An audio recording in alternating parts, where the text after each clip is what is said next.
धर्म स्नेही आप सभी भव्य महानुभाव, एक बार एक छोटा सा बच्चा अपनी माँ के साथ बाजार गया था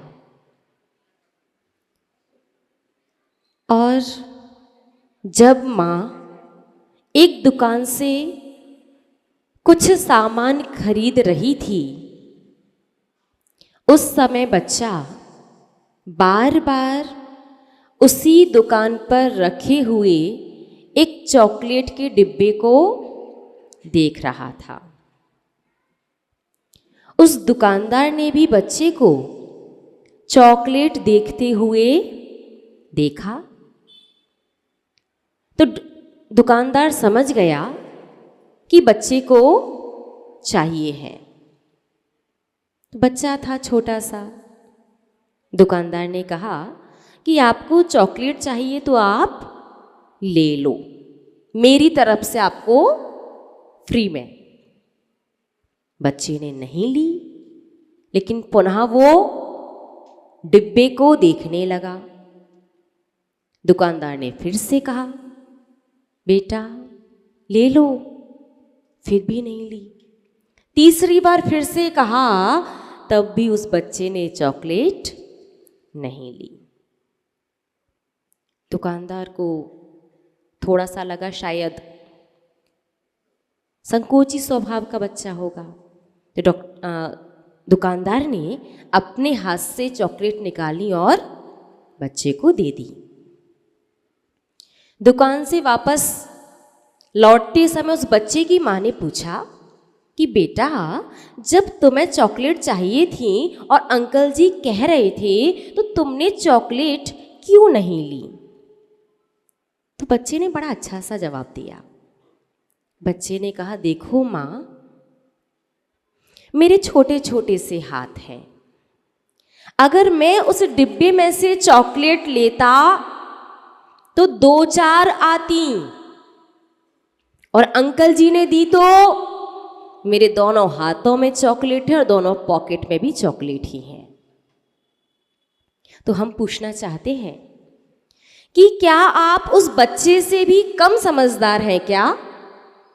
वो बच्चा इतना जानता है कि मेरे छोटे छोटे से हाथ, ज़्यादा से ज़्यादा मैं कितनी चॉकलेट लूँगा, 2, 4 या 6, और अंकल जी का इतना बड़ा हाथ, एक मुट्ठी भर के भी देंगे तो दोनों हाथों के साथ साथ पॉकेट भी चॉकलेट से भर जाएंगी। और आप लोग देखिए अपने आप को त्रिलोकी नाथ के सामने जाते हैं, जिनकी स्तुति, जिनकी वंदना, जिनका आदर, जिनकी विनय आपको तीनों लोकों का राज्य दे सकता है। उनके सामने जाकर के क्या कहते भगवान जी? दुकान ठीक नहीं चल रही, अच्छी चला दो। बच्चे पढ़ने में कमजोर हैं, उन्हें बुद्धिमान बना दो। बच्चे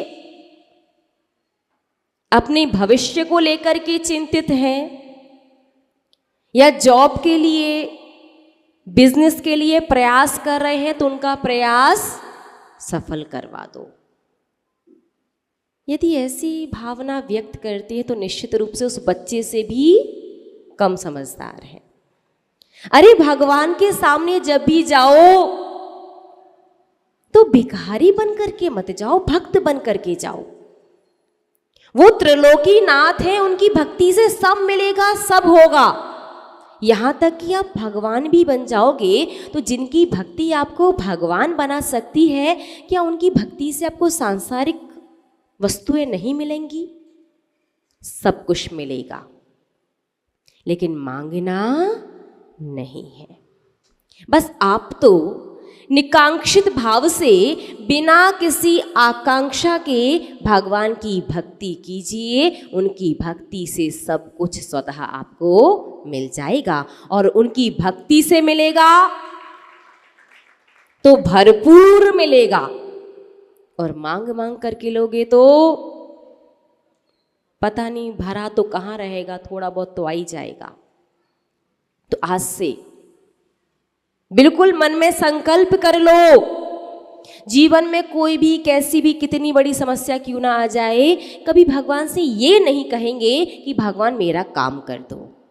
हाँ, जब आप अपने जीवन में बहुत ज़्यादा निराशा से घिर जाओ, जब नकारात्मकता आपको चारों ओर से घेर ले और आप हर किसी से परेशान हो जाओ, तो उस समय आप अपने मन की बात तो भगवान से कह सकते हो। जैसे यदि व्यापार सही नहीं चल रहा, बहुत ज़्यादा घाटा हो रहा है, तो आप भगवान से ऐसे कह सकते हो। कैसे? कि भगवान जी, आजकल है ना व्यापार ठीक नहीं चल रहा, और व्यापार ठीक नहीं चल रहा तो मन में विकल्प बहुत आते हैं, और मन में विकल्प आते हैं ना तो आपके पास मन नहीं लगता। देखो, मैं ये नहीं कह रहा मेरा व्यापार अच्छा चले, मैं तो चाहता हूँ कि जब मैं आपके दर्शन करूँ, जब मैं आपके पास आऊँ तो मेरा मन आपके पास लगे। अब कैसे लगेगा वो? समझ जाओ, आप सर्वज्ञ हो, सबका सब कुछ जानते। बात समझ में आई? कहने का तरीका है, ये भी कह के आपने छोड़ा कुछ नहीं है। जो कहना चाहते थे सब कह दिया, बस तरीका बदल दिया, तो अब आपको पुण्य बंद होगा और आपका काम भी जल्दी हो जाएगा। और वहीं आप कहो कि भगवान जी ऐसा नहीं हो रहा, ऐसा कर दो। सांसारिक सुख सुविधाएं मांगोगे तो सांसारिक सुख सुविधाओं के माध्यम से आप पाप करते हैं, तो पाप का बंद होगा, और जरूरी भी नहीं है कि आपका काम हो ही जाए। अब ध्यान रखोगे, भगवान से कभी कहना भी हो तो कैसे कहोगे? भगवान जी, आज सिर में बहुत दर्द हो रहा था, इतना दर्द था कि मंदिर तक आने का मन नहीं कर रहा। बस हम तो इतना चाहते हैं कि कभी भी हमारे मन में ये विकल्प ना आए कि हमें मंदिर नहीं जाना। बाकी आप देख लो, ठीक है ना? समझ गए? बोलिए ना, समझ गए ना? तो बात चल रही थी भक्तांबर स्तोत्र की। अभी किस शताब्दी में हैं आप लोग? नहीं, यदि अपन लॉजिकली देखें तो 21वीं शताब्दी में है, लेकिन अपन यदि क्लास के हिसाब से देखें तो किस शताब्दी में यात्रा कर रहे हैं? 7वीं शताब्दी में। जब भक्तांबर स्तोत्र की रचना हुई थी तो किस उद्देश्य के साथ, क्यों और किस प्रकार से इसकी रचना हुई, ये एक श्रावक के लिए, एक साधु के लिए, एक गृहस्थ के लिए, एक मोक्ष मार्गी के लिए किस प्रकार से उपयोगी है, फलदायी है, ये समझने का प्रयास कर रहे थे। कल अपन ने समझा कि भक्तांबर स्तोत्र के किसी भी काव्य की विशेष रूप से साधना करना हो, मंत्र, यंत्र, रिद्धि मंत्र आदि किसी भी चीज़ की आराधना करना हो, तो आपको गुरु आज्ञा, संकेत या आशीर्वाद अनिवार्य है। लेकिन यदि भक्तांबर स्तोत्र सिर्फ आपको पढ़ना है तो उसमें कोई भी आज्ञा की आवश्यकता नहीं है। बात समझ में आई ना? विशेष किसी एक काव्य की, दो काव्य की, चार काव्य की, एक मंत्र की, दो मंत्र की, 4-6 मंत्रों की आपको विशेष आराधना करनी है तो आज्ञा अनिवार्य है। पूरे भक्तांबर के लिए आज्ञा की आवश्यकता नहीं है। समझ में आया ना? तो अपन समझ रहे थे कि समय की कमी होने पर किस प्रकार से 8 काव्यों के माध्यम से पूर्ण भक्तांबर के फल को प्राप्त किया जा सकता है। वो 8 काव्य, पहला, दूसरा, छठवां, 26वां, 45वां, 46वां, 47वां और 48वां। पहला काव्य सभी ने समझा, भक्ति परक। दूसरा, स्तुति परक। छठवां, विद्या बुद्धि परक। 26वां, नमस्कार परक। 45वां, असाध्य रोग बीमारी को ठीक करने के लिए। 46वां जो काव्य है वो बंधन मुक्ति के लिए है। जैसा कि आप सभी लोग जानते हैं कि आचार्य भगवंत मानतुंग स्वामी मुनि महाराज को 3 बार कारागृह में डाला गया था और तीनों ही बार कुछ ही समय में आचार्य भगवंत कारागृह से बाहर आ गए थे। तो बहुत बार श्रावकों को लगता है कि 48 तालों में बंद थे और ये 48 काव्य हैं, तो एक एक काव्य से एक एक ताला खोला होगा, ऐसा नहीं है। पर्टिकुलर 46 नंबर का जो काव्य है, 46वें नंबर के काव्य से सारे ताले एक साथ खुल गए थे। एक एक काव्य से नहीं खोला। तो 46वें नंबर का काव्य क्यों पढ़ना है? 46वें नंबर का काव्य बंधन मुक्ति के लिए है। इस काव्य को पढ़ने के पीछे अभिप्राय ये होता है कि हे जिनेंद्र देव, जिस प्रकार से आचार्य भगवंत मानतुंग स्वामी ने इस काव्य को पढ़ा, इस श्लोक को पढ़ा, तो उनके 48 ताले खुल गए। मैं चाहता हूँ कि 8 कर्मों की 148 प्रकृतियाँ होती हैं। इस काव्य को पढ़ने से मेरे 8 कर्मों की 148 प्रकृतियों के ताले खुल जाएं। कितना विवेक लगाया है ना, जिसने भी हमारे आचार्य भगवंतों ने, जिन्होंने कहा कि यही 8 काव्य पढ़ करके भी आप पूरे भक्तामर का फल प्राप्त कर सकते हैं। कितना ज़्यादा विवेक, बुद्धिमानी।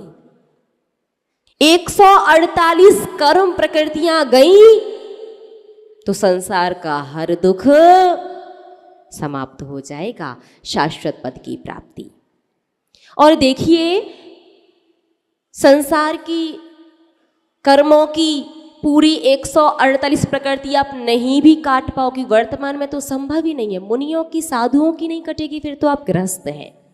लेकिन फिर भी 46वें नंबर को काव्य को पढ़ करके आपके जीवन में अशुभ कर्म काफ़ी मात्रा में कम हो जाएगा। और जिन्हें आप कम नहीं कर पाओगे, उन कर्मों का संक्रमण का तात्पर्य है परिवर्तन। अशुभ कर्म शुभ प्रकृति रूप कर्मों में बदल जाएगा। जहाँ पर लाखों का घाटा होने वाला होगा, अब वहाँ घाटा नहीं, मुनाफा होगा। जहाँ पर आपके साथ कोई ऐसी घटना घटित होने वाली होगी कि आप आईसीयू में या फिर ओटी में पहुँच जाओ सीधे, वहाँ आपका काम बैंडेज पट्टी से चल जाएगा। तो वर्तमान में कर्म इतना भी बदल जाए तो बहुत बढ़िया बात है। लेकिन कब बदलेंगे? जब आप शुद्ध पढ़ेंगे। तो 46वां बंधन मुक्ति के लिए। 47वें नंबर का जो काव्य है, वो काव्य प्राकृतिक आपदा, अपमृत्यु यानी अकाल मृत्यु आदि से बचाने के लिए। प्राकृतिक आपदा और अकाल मृत्यु वगैरह। क्योंकि जब संसार में कोई प्राकृतिक आपदाएं वगैरह आती हैं, बाढ़ है, सुनामी है, भूकंप है, या अचानक से किसी की अकाल मृत्यु का प्रसंग उपस्थित हो जाए, चाहे व्यक्ति स्वयं अकाल मृत्यु स्वीकार करे, सुसाइड करे, और चाहे किसी एक्सीडेंट वगैरह के माध्यम से हो, तो अकाल मृत्यु के समय और प्राकृतिक आपदाओं के समय परिणामों में तीव्र संक्लिष्टता उत्पन्न हो जाती है। तो आप 47वें नंबर का काव्य क्यों पढ़ रहे हैं कि हे भगवान जिनेंद्र देव, देखिए मरना तो सभी को है, संसार में अजर अमर का वरदान लेकर के कोई नहीं आया। हम लोग मरने से नहीं डरते, लेकिन हम चाहते हैं कि जब हमारी मृत्यु आए तब ही मरण हो। यदि समय से पहले अकाल मृत्यु या प्राकृतिक आपदा के माध्यम से मरण होगा तो संक्लेशित परिणामों की वजह से दुर्गति में ही जाना पड़ेगा। और उस समय मैं दुर्गति में जाने से नहीं डरता, मैं किससे डरता हूँ? क्योंकि मैं उस समय आपके नाम को भूल सकता हूँ। क्योंकि जब एक्सीडेंट होगा तो भगवान को याद नहीं करोगे, आप क्या करोगे याद? अरे ये क्या हो गया, कैसे हो गया, क्यों हो गया? जब तक आप भगवान को याद कर पाते तब तक तो संसार से चले ही गए। कई बार जीवन में ऐसी परिस्थितियां, ऐसे प्रसंग उपस्थित हो जाते हैं कि आप किसी निर्णय पर, किसी नतीजे पर पहुंच पाओ उससे पहले तो वो परिस्थिति अपना काम कर चुकी होती है। तो 47वें नंबर का काव्य यद्यपि एक एक प्राकृतिक आपदाओं को लेकर के, एक एक उपसर्ग को लेकर के अलग अलग काव्य की रचना आचार्य भगवंत ने की है, लेकिन अलग अलग काव्य पढ़ने का समय नहीं है। तो 47वां जो काव्य है वो सामूहिक वाला काव्य है। सामूहिक, टोटल जितनी भी प्राकृतिक आपदाएं या ऐसी परेशानियां हैं जो आपको मृत्यु के निकट तक पहुंचा सकती हैं, जिनके माध्यम से आपके परिणामों में तीव्र संक्लिष्टता आती है, तो ऐसे परिणामों से, प्राकृतिक आपदाओं से और अकाल मृत्यु आदि से आपको ये 47वें नंबर का काव्य सुरक्षित रखेगा। अब 48वें नंबर का काव्य क्यों पढ़ना है? 48वें नंबर का काव्य समर्पण परख है। कैसा परख? समर्पण परख। अर्थात अब हो गया भगवान बस मेरा, तो अब मैंने हथियार आपके सामने डाल दिए। हे त्रिलोकीनाथ, मैं आपको अपना सब कुछ स्वीकार कर चुका हूँ और मैं अपने आप को पूर्ण रूप से आपके समक्ष समर्पित कर रहा हूँ, क्योंकि जहाँ पर समर्पण होता है वहाँ अधिकार हो जाता है। जब संतान अपने माता पिता के प्रति समर्पण करती है, जब किसी संतान का जन्म होता है तो वो पहले हथियार डाल के आती कि आप खिलाओगे तो खा लूँगा, पिलाओगे तो पी लूँगा, चुप कराओगे तो हो जाऊँगा, नहीं तो जब तक ना करा दो तब तक रोता ही रहूँगा। संतान पैदा होते ही माता पिता के प्रति समर्पण कर देती है। अब संतान का अधिकार बन जाता है। अब माता पिता का कर्तव्य, उनका फर्ज, उनका उत्तरदायित्व बनता है कि जिन्होंने उनके प्रति समर्पण किया है उनका लालन पालन पोषण और सुसंस्कारित करें। आप करते भी हैं। देखिए ना, कभी जो सुविधाएं आपको नहीं मिली, आप वो हर एक सुविधा अपने बच्चों को देते हैं। आप 2 जोड़ी कपड़ों में पूरी साल निकाल लेते हो, लेकिन बच्चों को हर फंक्शन पर एक नई जोड़ी दिलवाते हो। आप कभी 2 कमरों के घर में 12-15 मेंबर रह लिया करती थी और आज अपने बच्चों के लिए, उनके भविष्य को लेकर के आप उनका अलग से स्टडी रूम बनवाते हैं। और बहुत सारे पेरेंट्स तो ये भी कहते जब उनके बच्चे नहीं पढ़ते कि बेटा तुम्हें इतनी सारी सुविधाएं मिल रही हैं, हम तो स्ट्रीट लाइट में, है ना, पहले समय नहीं थी उतनी सुविधाएं, घर घर में लाइट नहीं थी। आपने कभी स्ट्रीट लाइट में, सड़क के किनारे जो लाइट लगी थी उसके नीचे बैठ करके, या वो लालटेन में, और वो मिट्टी के तेल की होती है ना, वो डिब्बी होती, क्या होती है, क्या बोलते उसे, डिब्बी बोलते ना, हाँ, पहले के समय की है आपने पढ़ाई। लेकिन आप अपने बच्चों के लिए कितना ज़्यादा कॉन्शियस हो? नहीं बेटा, कम रोशनी में नहीं पढ़ना, नहीं तो आंखें खराब हो जाएंगी। एक से एक बढ़िया से बढ़िया चीज़ जो आप अपने लिए भी चाहते होंगे तो स्वयं ना लेकर के बच्चों को दिलवाया, तो क्या बच्चों पर एहसान कर रहे हो? नहीं, बच्चों ने समर्पण किया तो उनका अधिकार था, इसलिए आप कर्तव्य का पालन कर रहे हैं। ठीक उसी प्रकार से बड़े बुद्धिमान हैं श्रावक। 48वां काव्य समर्पण परख। हे त्रिलोकीनाथ, आपको अपना सब कुछ मान लिया, अपने आप को आपके समक्ष पूर्ण समर्पित कर दिया। अब तो मेरा अधिकार है कि आप मुझे संसार समुद्र के दुखों से निकालते हुए भव पार लगाओगे। मुझे कहने की आवश्यकता है ही नहीं, मुझे मांगने की आवश्यकता नहीं है, क्योंकि समर्पण किया है, अब तो मेरा काम होकर के ही रहेगा। इस प्रकार से इन 8 काव्यों को आपको प्रतिदिन पढ़ना है। जो पूरा पढ़ते थे पूरा पढ़ने का समय है, उन्हें पूरा ही पढ़ना है। बाकी के जो बिल्कुल नहीं पढ़ते थे, समय बहुत कम है, उन्हें ये 8 काव्य प्रयास करो कि प्रतिदिन आप पढ़ पाओ। प्रतिदिन यदि आप पढ़ पाएंगे तो हम अपनी बात को पुनः रिपीट कर देते हैं कि आपके जीवन में आने वाली मेजर प्रॉब्लम्स भी माइनर हो जाएंगी। बड़ी बड़ी विघ्न बाधाएं, बड़ी बड़ी समस्याएं, बड़ी बड़ी परेशानियां बिल्कुल छोटे में निकल जाएंगी। लेकिन इन सब में एक बात का ध्यान रखना है, वो बात है कि आपको बिल्कुल शुद्ध सही पढ़ना है। क्योंकि संसार में भी कहा जाता है यदि सही अनुपात में जहर भी लिया जाए तो औषधि का काम करता है, और गलत अनुपात में यदि औषधि भी सेवन की जाए तो जहर का काम कर देगी। ये सांसारिक इतना परिवर्तन हो सकता है, फिर ये तो धर्म है। तो चलिएगा थोड़ा सा अपन इनका शुद्धिकरण। एक बात बताइए, अब आपको ये 8 काव्य शुद्ध सीखने हैं या आगे अपन दूसरा टॉपिक ले लें? सीखना है पक्का? चलिएगा तो पहला काव्य जिनवाणी है तो उसे खोल लीजिएगा, नहीं तो आपके पास टेक्नोलॉजी है उसका थोड़ा सा सदुपयोग करते हैं। ठीक है, पहले हम बोलेंगे फिर आपको बोलना है, संधि विक्षेप करते हुए और संयुक्त अक्षरों को पढ़ते हुए अपन इसे सीखेंगे। भक्ता मरप। मरप लिखा है क्या? नहीं लिखा है। मरप क्यों बोला?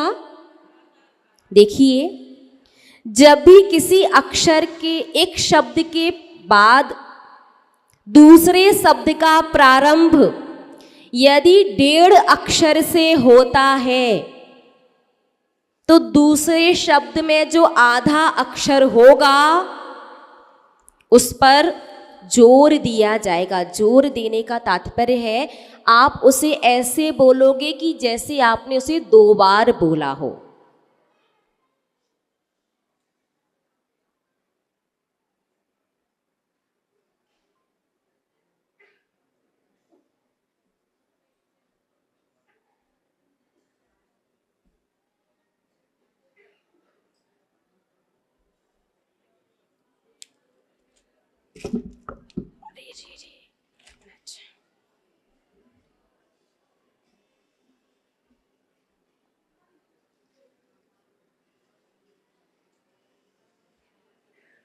अभी ऊपर नहीं, नीचे। ठीक है, आपकी बुक में ये पा नहीं होगा, बस इतना लिखा होगा। ठीक है, किसी भी शब्द का आखिरी अक्षर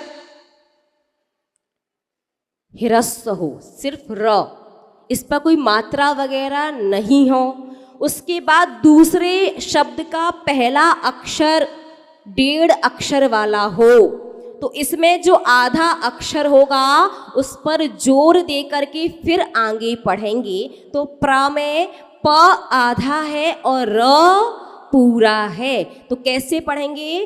भक्ता मरप प्रणत। मरप पूरा नहीं पढ़ना, आधा अक्षर कैसे पढ़ते हैं? जैसे गाड़ी में ब्रेक लगाते हैं। मरप ये पूरा, मरप ब्रेक लगाओ, बोलो मरप। ठीक है ना, आधा अक्षर लास्ट में जहां भी आ जाए वहां आपको पूरा फ्लो में नहीं पढ़ना है। क्या करना है? जैसे ब्रेक लगाते, मरप प्रणत। ठीक है, तो भक्ता, एक मिनट, कहां गया? भक्ता मरप प्रणत मौली। देखिए अब ध्यान से, ऊपर 2 शब्द दिख रहे हैं आपको। अगर ये मौली है, जैसा कि आपने कहा मौली, तो फिर ये क्या है? ये मौली है। ये चलो एक मिनट थोड़ा सा साफ कीजिएगा।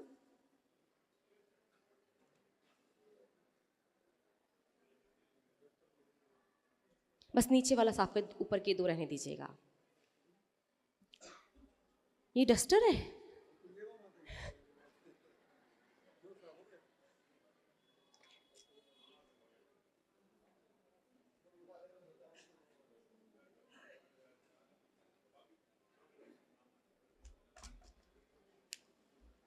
अब देखो ध्यान से, अब ये क्या है? यदि ये मोली और ये मौली है तो ये क्या है फिर?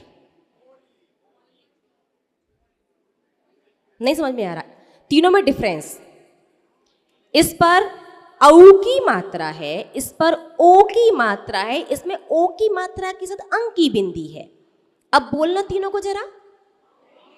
नहीं, आपने कहा ये मौली हो गया, आपने कहा मौली और मोली, फिर ये क्या है?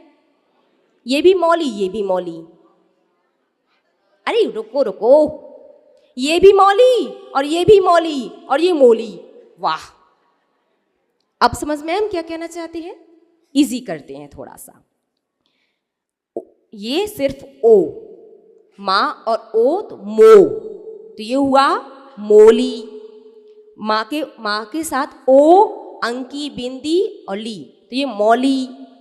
और ये ओ औ, बड़ा ओ, बोलो ओ औ, तो माँ के साथ औ तो मऊ। क्या बात समझ में आई कि नहीं आई?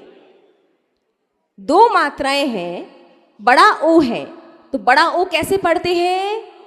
औ। अब माँ है तो माँ प्लस औ तो मौली। और ला पर छोटी ई की मात्रा है, ध्यान से देखो, अभी समझो। तीनों में डिफरेंस समझ में आया? मौली, मौली, मौली, मोली और मौली। दिखाई दिया? मौली, मोली और मौली। क्या समझ में आया ना? इतनी सी इजी है संस्कृत, बस उसके बेसिक रूल्स समझ जाओ तो पढ़ पाओगे। क्योंकि आप अर्थ यदि पढ़ने में उच्चारण बदलोगे तो आपने देखा था ना 45वें काव्य में कितना गड़बड़ हो गया था। तो भक्ता, मरप, प्रणत, आपको कितना भी याद हो फिर भी बुक में देखो। अभी हमें देख करके बोलोगे ना तो बाद में बुक में हमने क्या पढ़वाया था भूल जाओगे। नहीं है तो टेक्नोलॉजी में देख लो। और हमें लग रहा है ऐसा करते हैं, पुस्तक में संयुक्त अक्षरों को अलग से नहीं लिखा है, अपन एक पेपर पर अलग से लिख के टाइप करवा के उसकी प्रिंट है ना 8 काव्यों के। हाँ चलेगा, आज ये वाला काम कर लेंगे। आपकी कमेटी जो है, भक्ता, मरप, प्रणत, मौली, मणिप, प्रभाणा। अब मणिप णा पर छोटे ई की मात्रा है, फिर पापर जोर क्यों दे रहे हैं? क्योंकि ह्रस्व स्वर है। यदि दीर्घ बड़ी ई की, बड़े ऊ की, बड़े ओ की, आ ई ऊ ओ इनकी मात्रा होती तो जोर नहीं देते। णा पर किसकी है? छोटी ई, तो पीछे के संयुक्त अक्षर पर जोर देंगे। मणिप, प्रभाणा। हाँ, अब इस अक्षर को कैसे पढ़ेंगे? इसमें संयुक्त अक्षर आ रहा कि नहीं आ रहा? मां के बाद मुद्योतकम, इसमें क्या आधा है क्या पूरा है? द आधा है या पूरा है? तो ऐसे पढ़ोगे जैसे दांत 2 बार पढ़ रहे हो, मुद्योतकम।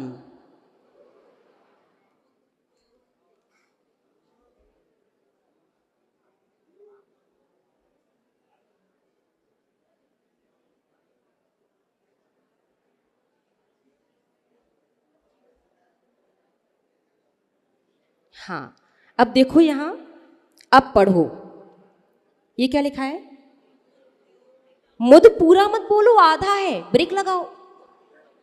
मुद्योतकम, मुद्योतकम, दियो बहुत से दयो पढ़ दे, पता नहीं क्या पढ़ देते हैं, तो मुद्योतकम दिख रहा है ना। हाँ, आज थोड़ा सा बस थोड़ा सा प्रयास कर लो समझने का, बाकी कल आपको 8 काव्य के संयुक्त अक्षर और संधि विक्षेप के साथ पेपर मिल जाएंगे ताकि आपको थोड़ा सा इजी रहे।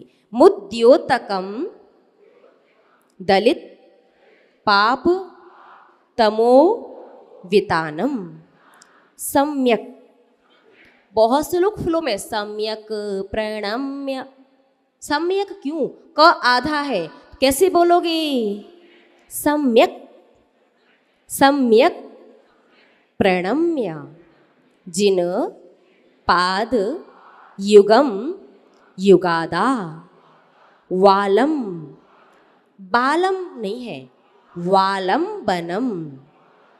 देखिए ये व वजन का है और आप पढ़ देते हो बा, हाँ ठीक है।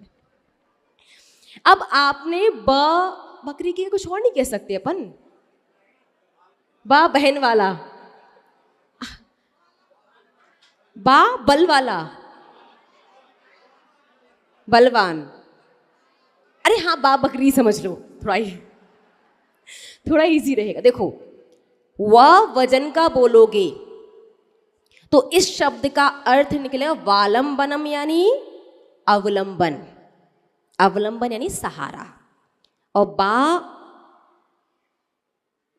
बहन बकरी जो मतलब बालक वाला, बालक वाला बा बोला तो उससे इसका अर्थ अवलंबन और सहारा नहीं निकलेगा। भगवान भवसागर से तर जाते हैं, कैसे तर जाते हैं पता नहीं, कैसे तर जाते हैं पता नहीं, जबकि अर्थ क्या निकलना चाहिए, आपके चरणों का अवलंबन लेकर के भव्य जीव भवसागर से तर जाते हैं। और आपने कहा भगवान भव्य जीव तर जाते हैं, कैसे तर जाते, अब आपका अर्थ ही नहीं निकल रहा, पता नहीं, तो कर्म भी कहते बेटा तू आराम से भव समुद्र में ही गोते लगा। तो बालम नहीं वालम बनम, बोलिए वालम बनम। जैसे आप लोग माता जी लोगों को बहुत से लोग बंदामी करते, बंदामी नहीं वंदामी होता है, क्या होता है वंदामी, थोड़ी सी प्रैक्टिस है। हाँ भैया अगर वंदामी नहीं बोल पाओ तो बंदामी बोल देना, लेकिन बदनामी मत बोल देना। अरे कुछ कुछ श्रावक कहते माता जी ने कहा है बंदामी नहीं कहने, माता जी बदनामी बदनामी, तो मामला और गड़बड़ हो जाए। वंदामी बोलते हैं, वंदामी ना बोल पाओ तो बंदामी कह देना, लेकिन ठीक है। एक बार इसे लय में कैसे पढ़ना है समझ लीजिएगा, क्योंकि पहली दूसरी और चौथी पंक्ति ह्रस्व स्वर में, तीसरी पंक्ति दीर्घ स्वर में पढ़ना है और कुछ सेकंड रुकना है। यदि इस प्रकार से नहीं पढ़ोगे तो बसंत तिलिका छंद भंग हो जाएगी। और ये भक्तांबर स्तोत्र किस छंद में है, बसंत तिलिका में, और छंद भंग हुई तो पुण्य में थोड़ी सी कमी नहीं, थोड़ा पतला हो जाएगा बस। अब पतले दूध को फिर मावा बनाने में टाइम ज़्यादा लगता ना। हाँ चलिएगा, पहले हम बोलेंगे उसके बाद आप, समय हो गया, एक बार बोल लेते हैं, वैसे भी इसे कल अपन अच्छे से रिपीट करके समझ लेंगे, साथ में नहीं, पहले आप हमें ध्यान से सुने, आप रिपीट करें, उसके बाद एक साथ बोल करके सभा को समाप्त करेंगे। जी बिल्कुल हमें याद है, भैया लोग बहुत समझदार। कल आपने 45वें काव्य को लेकर के प्रश्न पूछा था, हमने उसे इसलिए नहीं आज पूछा क्योंकि हमें पता है आप जिस तरह से आर्यिका संघ को देख रहे हैं। माता जी आंसर लाए हैं कि आपको देना है, आपको देना है, तो जब हमें ही देना है तो हम 2-3 दिन का टाइम देंगे आपको, ताकि एक दिन में नहीं ला पाए तो 2-3 दिन में ले आओ। जब तक अपन 45वें काव्य तक पहुँचे हैं कम से कम तब तक आंसर ले आओ, तब तक अच्छे मुहूर्त भी आ जाएंगे तो आप पाठ करना भी प्रारंभ कर सकते हो। ठीक है। भक्तामर प्रणति मौली मणि प्रभाणा,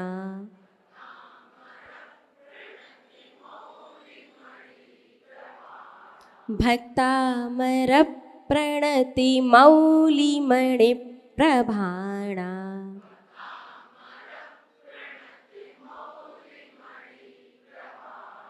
मुद्योतकं दलिति पापितमोवितानम्।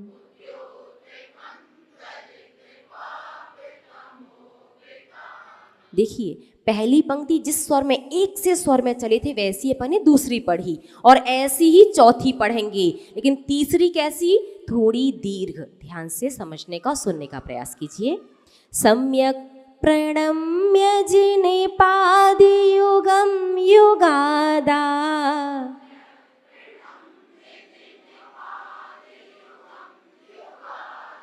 सम्यक तो ह्रस्व शुरू करो और आगे बढ़ते बढ़ते स्वर को दीर्घ, वॉल्यूम दीर्घ नहीं करना, स्वर को। सम्यक प्रणम्य जिने पादियुगम युगादा।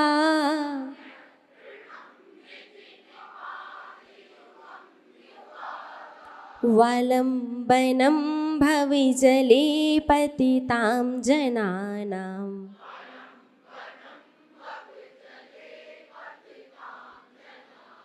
वालंबनं भविजले पतितां जनानां।